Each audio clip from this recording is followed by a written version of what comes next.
Welcome to ప్రజా television news బులెటిన్ల ముందుగా headlines. Muscat దేశంలో చిక్కుకున్న గోదర్కని మహిళను ఇండియా తీసుకొచ్చిన కేటీఆర్.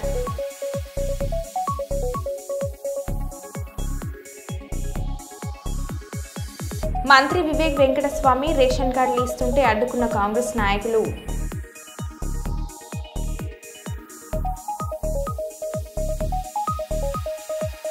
ప్రకాశం జిల్లాలో జరిగిన ఓ వివాహ వేడుకలో వింత ఆచారం.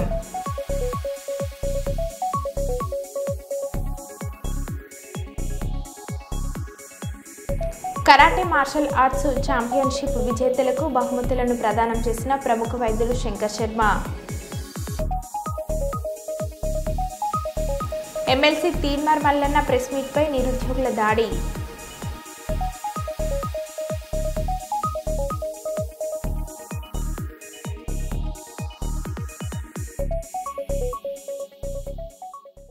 ఇక వివరాల్లోకి వెళ్తే పెద్దపల్లి జిల్లా రామగుండం నియోజకవర్గం అంతర్గంలో 75 కోట్లతో నిర్మించిన మూర్మూరు ఎత్తిపోతల పథకాన్ని రాష్ట్ర భారీ నీటిపారుదల శాఖ మంత్రి ఉత్తమ్ కుమార్ రెడ్డితో పాటు పలువురు మంత్రులు పాల్గొని ప్రారంభించారు. ఈ పథకం ద్వారా పాలకుర్తి అంతర్గం మండలాలలోని సుమారు 30,000 ఎకరాలకు సాగునీరు అందనుంది. దీనితో పాటు 50 లక్షల వ్యయంతో అంతర్గం ఎంఆర్ఓ కార్యాలయం నిర్మాణం, ఇందిరా మహిళా శక్తి బృందాలకు వడ్డీ రాయితీ చెక్కులతో పాటు పలువురికి ప్రమాద బీమా చెక్కులను మంత్రులను అందజేశారు.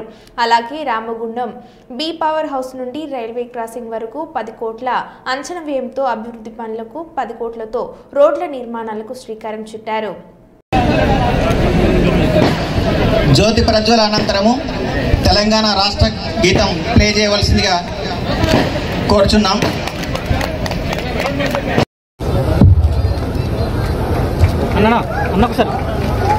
రామగుండం ఎత్తిపోతల పథకం ప్రారంభమైంది. స్క్రీన్ మీద మీరు ఇన్ఛార్జ్ మంత్రివర్యులు శ్రీ తుమ్మల రాయితీ పంపిణీ చెక్కుల పంపిణీ ఆ తర్వాత కేంద్ర ప్రభుత్వం దగ్గర న్యాయపరంగా బనకచెర్ల ప్రాజెక్టు మేము వ్యతిరేకిస్తామని చెప్పి ఈరోజు సభాముఖంగా యావత్ తెలంగాణ రాష్ట్రానికి తెలియజేస్తున్నాము. అదేవిధంగా కాళేశ్వరం ప్రాజెక్టు గురించి ఇక్కడ టిఆర్ఎస్ నాయకులతో మాట్లాడుతున్నారు. అసలు ఎంత నిస్సిగ్గుగా నిర్లజ్జగా మాట్లాడుతుంటే, కాళేశ్వరం ప్రాజెక్టు కట్టింది మంతని కాన్స్టిట్యున్సీలో 1 ఎకరాకి నీళ్ళు ఇవ్వలేదు. కట్టింది పెద్దపల్లి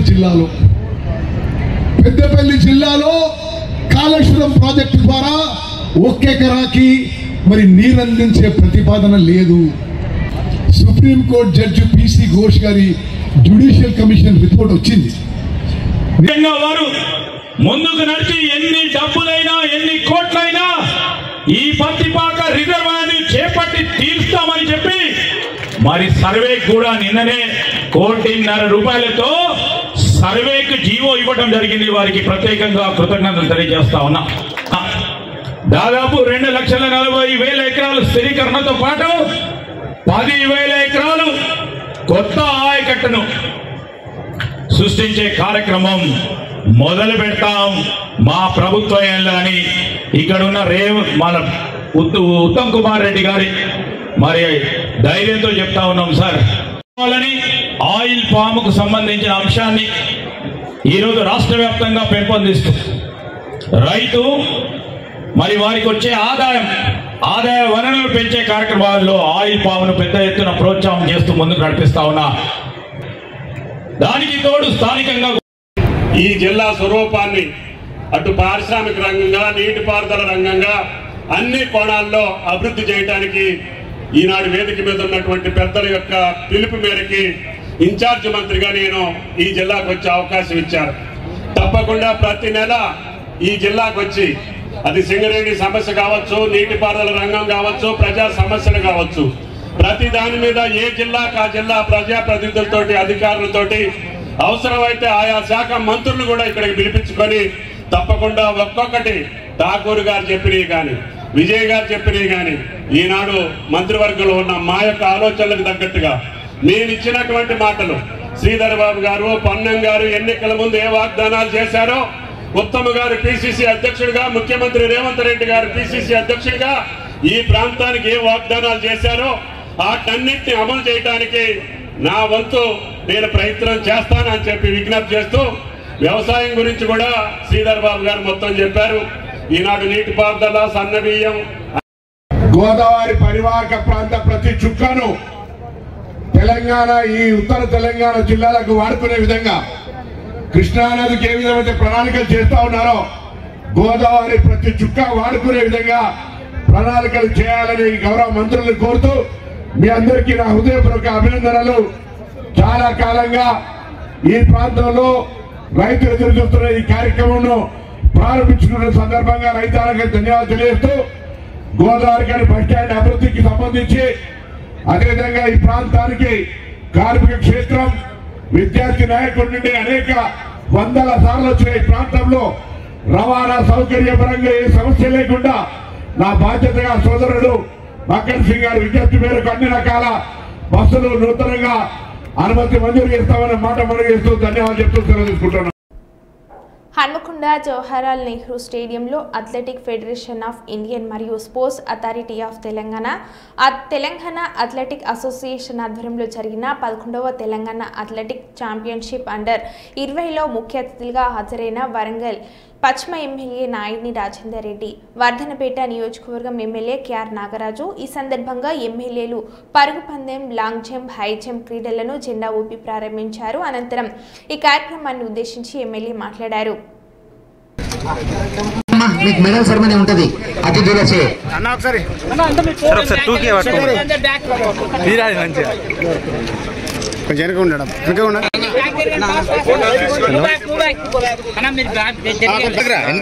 అక్కడ ఈవెంట్ జరిగి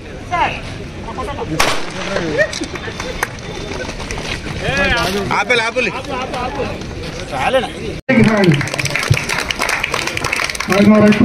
శ్రీ నాయని రాజేందర్ రెడ్డి గారు, MLA Warangal west, who himself is a cricket player, to address the athletes of Telangana state. Please, sir. 11th Telangana state junior and senior athletic championship లో పాల్గొన్న రాబోయే రోజులలో వరంగల్ క్రీడాకారులకు ఒక హబ్గా మారబోతుందనటానికి మాకు పూర్తి స్థాయి నమ్మకంతో ముఖ్యమంత్రి గారిని కలిసినప్పుడు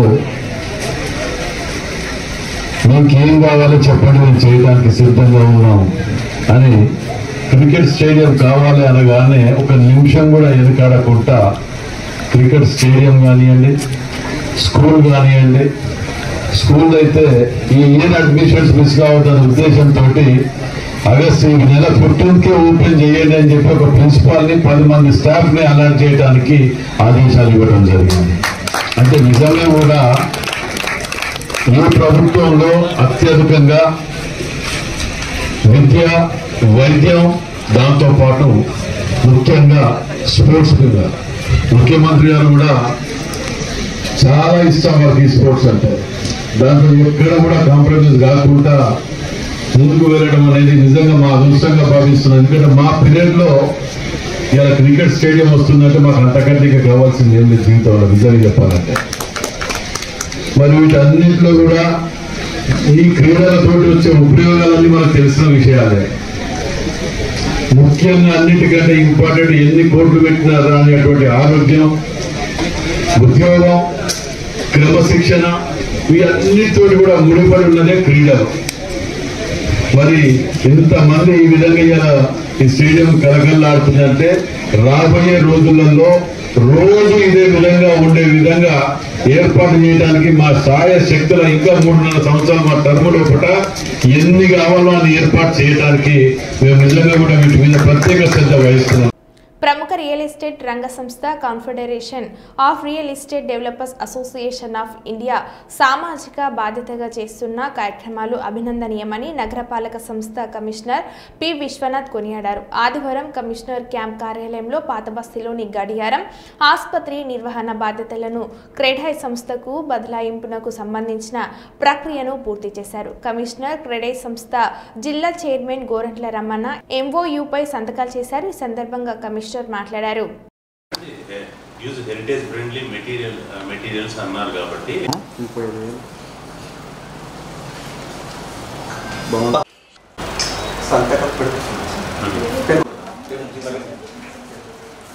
అన్నా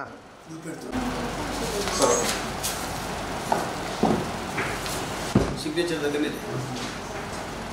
ప్రెసిడెంట్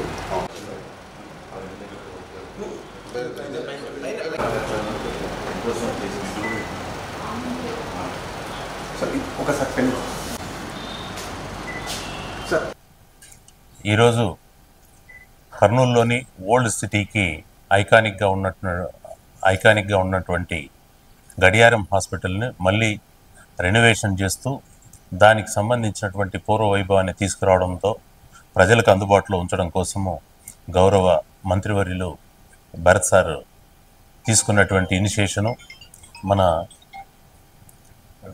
క్రెడాయి కర్నూలు వారు తీసుకున్నటువంటి మంచి నిర్ణయంతో దానికి పూర్వ వైభవం రావడంతో పాటు ప్రజలకు అందుబాటులోకి రాబోతోంది. ఈ సందర్భంలో క్రెడాయి వారిని నేను అభినందిస్తూ వారి యొక్క మాత్రం ప్రతిఫలం ఆశించకుండా కేవలం సేవా దృక్పథంతో దీన్ని నిర్వహిస్తున్నారు. దానికి అయ్యే టోటల్ ఖర్చు భరిస్తూ నెక్స్ట్ దానికి సంబంధించినటువంటి కనీస మరమ్మతులు ఈ 10 సంవత్సరాల కాలం టేకప్ చేయడానికి ముందుకు రావడం చాలా హర్షణీయం. ఈ సందర్భంలో వారికి వారి ఆఫీస్ బేరర్స్కు కర్నూలు మున్సిపల్ కార్పొరేషన్కు ఒక MOU చేయడం జరిగింది. ఆ MOUకు ఎంతో సహకరిస్తూ దానికి బ్యాక్గ్రౌండ్ ప్రిపేర్ చేయడంతో పాటు ఫెసిలిటేట్ చేసినటువంటి మన మినిస్టర్ సార్ ఆఫీస్ నుంచి భరత్ గారు, ఇతర మా ఆఫీస్ సిబ్బంది, మిగతా క్రెడాయి సిబ్బంది, క్రెడాయి ఆఫీస్ బేరర్సు అందరికీ ఈ సందర్భంగా కృతజ్ఞతలు తెలియజేస్తూ ఇలాంటి మంచి కార్యక్రమాల్లో ముందుకుండి నడుపుతున్నటువంటి మన మినిస్టర్ భరత్ సార్ ఆఫీస్ నుంచి వస్తాం. ప్రాధాన్యం తగ్గి ఈరోజు ఒక శిథిలం కావే స్థితికి వచ్చిన బిల్డింగ్ ఈ రోజున క్రెడాయి వారికి మంత్రి టీజీ భరత్ గారి సూచనలతో మున్సిపల్ కమిషనర్ గారు విశ్వనాథ్ గారి ఆదేశాల మేరకు ఈ బిల్డింగ్ని రెనోవేట్ చేయాలని చెప్పి క్రెడాయికి ఇవ్వటం అనేది చాలా సంతోషకరమైన విషయం. ఈ సందర్భంగా క్రెడాయి తరపున ఈ బిల్డింగ్ని మేము రెనోవేట్ చేసినందుకు మేము, మా టీం మెంబర్లు, క్రెడాయి మెంబర్లు అందరూ కూడా దీన్ని సంతోషంగా ఒప్పుకోవడం జరిగింది. ఇప్పుడే దానికి సంబంధించిన MOU మీద మా ప్రెసిడెంట్ సురేష్ కుమార్ రెడ్డి గారు, కమిషనర్ గారు ఇద్దరు కూడా సంతకాలు పెట్టడం జరిగింది. ఈ క్రెడాయి అనేది ఒక వ్యాపారాల ఒక కూటమే కాకుండా అనేక సేవా కార్యక్రమాలు కూడా క్రెడాయి గతసరి కూడా కర్నూలులో చాలా చోట్ల సప్లై చేయడం జరిగింది. అలాగే ఈ నహంద్రి నదిలో ఈ చెట్లు, కంప చెట్లు ఇవన్నీ ఉన్నప్పుడు కూడా వాటికి కూడా మా సంస్థ తరపున సహకారం అందించడం జరిగింది. ఇప్పుడు కూడా ఈ మన టీం భరత్ గారి సూచనలు, టీం భరత్ గారి సహకారము, కమిషనర్ గారి సూచనలు, వీళ్ళందరి సహకారంతో ఈరోజు మేము గడియారం ఆసుపత్రిని రెనోవేట్ చేయడానికి దాన్ని ఒక 10 సంవత్సరాల పాటు ఏమైతే మనం ఈ స్ట్రక్చరల్ ప్రాబ్లం ఏమైనా వస్తే కూడా వాటిని కూడా మేము 10 సంవత్సరాల పాటు నిర్వహించడానికి కూడా మాకు ఇవ్వడం అనేది గొప్ప అవకాశంగా భావిస్తున్నాము. ఈ సందర్భంగా మంత్రి గారి టీంకు, కమిషనర్ గారికి, మున్సిపల్ సిబ్బందికి, టౌన్ ప్లాన్ సిబ్బందికి, మా క్రెడాయి సభ్యులందరికీ కూడా ఈ సందర్భంగా కృతజ్ఞతలు తెలియజేస్తున్నాం. రోజు గడియారం ఆసుపత్రి MOU గురించి మనం సమావేశం అవ్వడం జరిగింది. మెయిన్ ఈ గడియారం ఆసుపత్రి చాలా కాలంగా నిరుపయోగంగా పడి ఉన్న సందర్భంలో మన పరిశ్రమల శాఖ మంత్రి గారు టీజీ భరత్ గారు మా ముందర ప్రపోజల్ పెట్టారు. దాన్ని ఏమైనా రెనోవేట్ చేయగలిగితే అందరికీ ఉపయోగకరంగా ఉంటుందని. ఆ తర్వాత మన కమిషనర్ గారు విశ్వనాథ్ గారు కూడా మమ్మల్ని సమావేశం ఏర్పరిచి మీరు చేస్తే చాలా బాగుంటుంది, కర్నూలు ప్రజలకు చాలా ఉపయోగకరంగా ఉంటుంది అని చెప్పడంతో దాన్ని ఆ ప్రపోజల్ను మేము తీసుకెళ్ళి మా జనరల్ బాడీ మీటింగ్లో పెట్టడం జరిగింది. మా జనరల్ బాడీ మీటింగ్లో 110 మెంబర్స్ ఉంటారు మొత్తం బిల్డర్స్. వారందరూ కూడా బీసీ రిజర్వేషన్ల విషయంలో కాంగ్రెస్, బీజేపీ పార్టీలు నాటకాలు ఆడుతున్నాయి. కాంగ్రెస్ పార్టీ 42%లో ముస్లింల రిజర్వేషన్ ఉందా లేదా స్పష్టత ఇస్తలేదు. At the same time BJP party ఏమో ముస్లింల రిజర్వేషన్ ముస్లింలలో ఇంక్లూడెడ్ అయితే మేము పర్మిషన్ ఇవ్వమని చెప్పి వాళ్ళు చెప్తారు. అంటే ఇద్దరు కూడా నేను కొట్టినట్టు చేస్తాను, నువ్వు ఏడిచినట్టు చేయని కలిసికట్టుగా ఆడుతున్నటువంటి నాటకంగా మేము దీన్ని భావిస్తూ ఉన్నాం. వీరిద్దరి యొక్క అంశాలను కూడా ప్రజల ముందు మేము తేటతెల్లం చేయదలుచుకున్నాం. మేము ఈ దీక్ష ద్వారా సాధించాలనుకునేటటువంటి విషయం ఒక్కటే, కాంగ్రెస్ పార్టీ స్పష్టతనివ్వాలి. మీరు ఇచ్చినటువంటి 42% ఆర్డినెన్స్లో ముస్లిమ్స్ ఉన్నారా లేదా, మరి ముస్లిమ్స్ లేకపోతే ముస్లిం రిజర్వేషన్ గురించి మీరు ఏం చేయబోతా ఉన్నారు.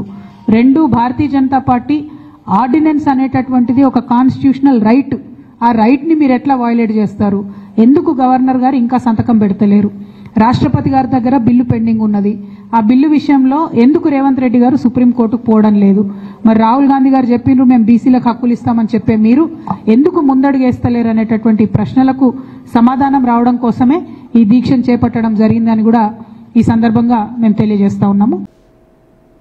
మంత్రి వివేక్ వెంకటస్వామి రేషన్ కార్డులు ఇస్తుంటే అడ్డుకున్న కాంగ్రెస్ నాయకులు. మంత్రి వివేక్ వెంకటస్వామిపై తిరగబడ్డ సొంత పార్టీ నాయకులు. గజ్వేల్లో వివేక్ వెంకటస్వామి రేషన్ కార్డుల పంపిణీ కార్యక్రమాన్ని అడ్డుకున్న మాజీ కాంగ్రెస్ ఎమ్మెల్యే తుంకుంట నరసింహారెడ్డి వర్గీయులు. నర్సారెడ్డిని స్టేజ్ మీదకి పిలవలేదని నిరసన, ఏదైనా ఉంటే బయట మాట్లాడదామని వివేక్ వెంకటస్వామి సర్ది చెప్పిన వినని నర్సారెడ్డి వర్గీయులు.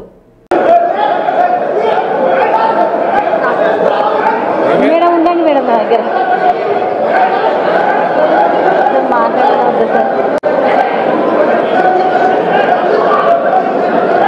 ఏమని చెప్పాలి మేడం, చెప్పండి నాకు. అట్లా గీసి ఆడుతున్నారు ఎందుకు మరి?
మన రాష్ట్ర శాఖా మాత్యులకు మన స్థానికుల నుండి చక్కటి సన్మాన కార్యక్రమం జరుగుతోంది.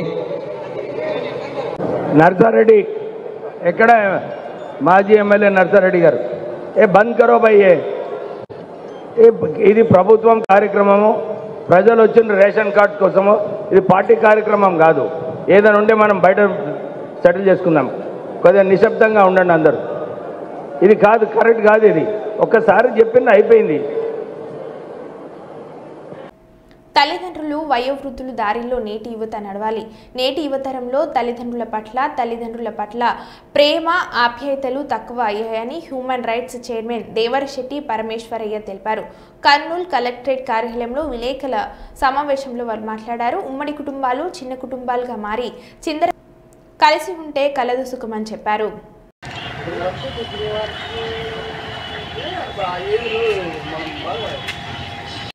Devarasetti Parameswaraiah, AP chairman, human rights commission. Okay, thank you sir. Thank you.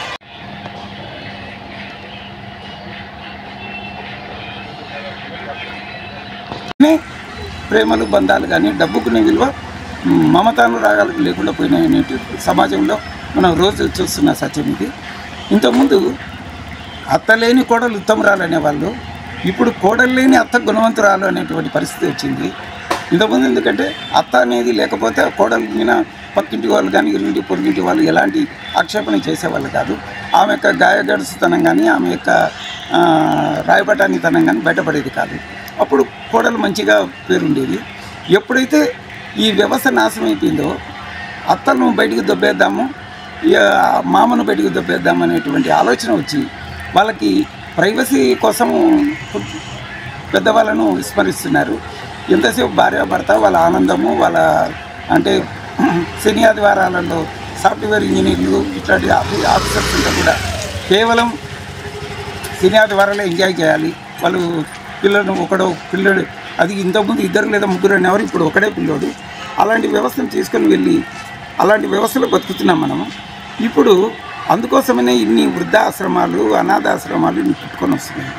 ఎక్కడ చూసిన వృద్ధాశ్రమాలు 2007లో మనకు ఒక చట్టం, గవర్నమెంట్ చట్టం తీసుకొచ్చింది. వృద్ధులను మనం కాపాడుకోవాలి. వృక్షో రక్షతి రక్షత అన్నారు, ధర్మో రక్షతి రక్షత అన్నారు. ధర్మాన్ని మనం కాపాడితే ఆ ధర్మం మనల్ని కాపాడుతుంది అన్నారు. ఒక చెట్టును మనం కాపాడితే ఆ చెట్టు నిన్ను కాపాడుతుంది అన్నారు. ఈరోజు ఎంతమంది ఈ ధర్మాన్ని పాటిస్తున్నారు అనేది ఒక ప్రశ్నార్థకము. ఎందుకంటే ఎప్పుడైతే కోడలు అత్తకు మధ్య సయోధ్య లేకుండా పోయిందో అత్త మీద కోడలు యుద్ధం ప్రకటిస్తుంది, కోడల మీద అత్త యుద్ధం ప్రకటిస్తుంది. దానివల్ల ఏమవుతుంది, నేను ఉండను, నేను రాబోయే తరంలో మనకు అదే జరుగుతుంది. మన కొడుకులు కూడా మనకు అదే గతి, అదే ఆశ్రమమే మనకు కూడా గతి అవుతుంది. కర్మను ఎప్పుడు తప్పించలేడు. కాబట్టి మన కొడుకులు కోడళ్ళు కూడా అర్థం చేసుకొని పెద్దవాళ్ళని గౌరవించి ప్రేమగా ఆప్యాయంగా చూసుకుంటే ఈ సమాజం బాగుంటుంది అనేటువంటి అభిప్రాయం సమాజంలో ఉంది. గవర్నమెంట్ ఎన్ని చట్టాలను చేయొచ్చు, కానీ వ్యవస్థలో మార్పు రావాలి, ప్రతి మనిషిలోకి మార్పు రావాలి. ఆ మార్పు రానంతకాలం ఈ సమాజం మార్పు అనేది చెందదు. ఎప్పుడైతే అలాంటి వ్యవస్థ వస్తుందో అప్పుడు కుటుంబ వ్యవస్థ చిన్నపిన్నం కాకుండా అందరూ ఉంటారు.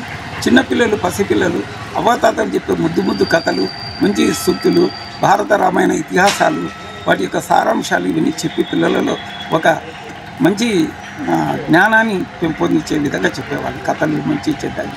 ఇప్పుడు ఆ విధంగా చెప్పేదానికి అవకాశం లేకుండా ఉంది. భారతం, రామాయణం, భాగవతం ఎవరు రాశారో తెలియదు పిల్లలకి. మన హైందవ సాంప్రదాయం అనేది ఏంటో కూడా వ్యక్తిగతంగా మన పిల్లలకు లేకుండా. ఈరోజు 10th క్లాస్ చదివే పిల్లలను నేను కొన్ని వందల మందిని నేను చూశాను. నేను ఒక స్కూల్ కరెస్పాండెంట్గా, హెడ్ మాస్టర్గా నేను పనిచేశాను కాబట్టి నేను చెప్తున్నాను. ఎక్కడ కూడా మన హిందూ ధర్మాన్ని రక్షించుకోవాలనేటువంటి ఆలోచన మన టీచర్లలో కొరబడుతుంది, బయట సమాజంలో కొరబడుతుంది. అందువల్లనే భగవద్గీత అంటే ఏమో కూడా తెలియనటువంటి పరిస్థితికి వచ్చినాం. కాబట్టి ఈ వ్యవస్థ మార్పు చెందాలంటే ప్రతి ఒక్కరిలో మార్పు రావాలి. అప్పుడే వస్తుంది. ఒక తల్లిని ఒక కొడుకు బాగా ఇష్టంగా ప్రేమించేవాడు. ఒక చిన్న ఉదాహరణ ఇస్తున్నది. ఒక తల్లిని కొడుకు బాగా ప్రేమించేవాడు. ఆ తల్లి కొడుకును బాగా ఇష్టంగా ప్రేమించేది. ఒకరోజు అమ్మ, నీకు ఇన్ని రోజులు నన్ను బాగా చూసుకున్నావు, నన్ను సాకి సంతరించి ఇంత ఉద్యోగం చేశావు, నీకు నేను ఏం చేయాలి, నీకు ఏమైనా తీరని కోరుకుంటే తీరుస్తానమ్మా అంటే, నైనా నాకు ఏం తీరని కోరికలు లేవు, ఒక్కరోజు నాతో నా పక్కన పడుకోరా, నాకు ఒక్కరోజు గడుపు నాయన ఇదొక్కటే నాకు తీరని కోరిక అనింది. తల్లి కోరిక మీద కొడుకు వచ్చి పడుతున్నాడు. 1 గంట గంటన్నరకు 2 గంటలకు ఆమె నీళ్లు దప్పిగైతే నైనా కొన్ని నీళ్లు తెచ్చి అంటే నీళ్లు తెచ్చి ఇచ్చినాడు. ఆమె తాగుతూ చేతులు 90 ఏళ్ళ వృద్ధురాలు కాబట్టి చేసి దారి కింద పడిపోయాడు. అమ్మ పడకంతా తడిపేసుకున్నావు, ఎట్లా నిద్రపోతావే ఉండని మార్చేసి మళ్ళీ ఆమెకు పొడి బట్టలు కట్టి పడుకోబెట్టాడు. మళ్ళీ ఒక అర్ధ గంటకు 1 గంటకు ఆమె నీళ్ళు తప్పింది. ఎందుకంటే సగం నీళ్ళు కింద పోయినట్టు. నీళ్లు తీసుకురానైనా అంటే ఏందమ్మా రాత్రులు నిద్రపోనీయకుండా నాకు అని చెప్పి కొనుక్కుంటేనే ఆ పిల్లడు ఆ కొడుకు మళ్ళీ ఒక గ్లాస్ నీళ్లు తెచ్చిచ్చాడు. ఆమె తాగుతూ చేయిదారి మళ్ళీ ఆ నీళ్ళు కింద పోయింది. ఏంటమ్మా ఇది? మరో బులెటిన్లో మళ్ళీ కలుద్దాం. Stay tune.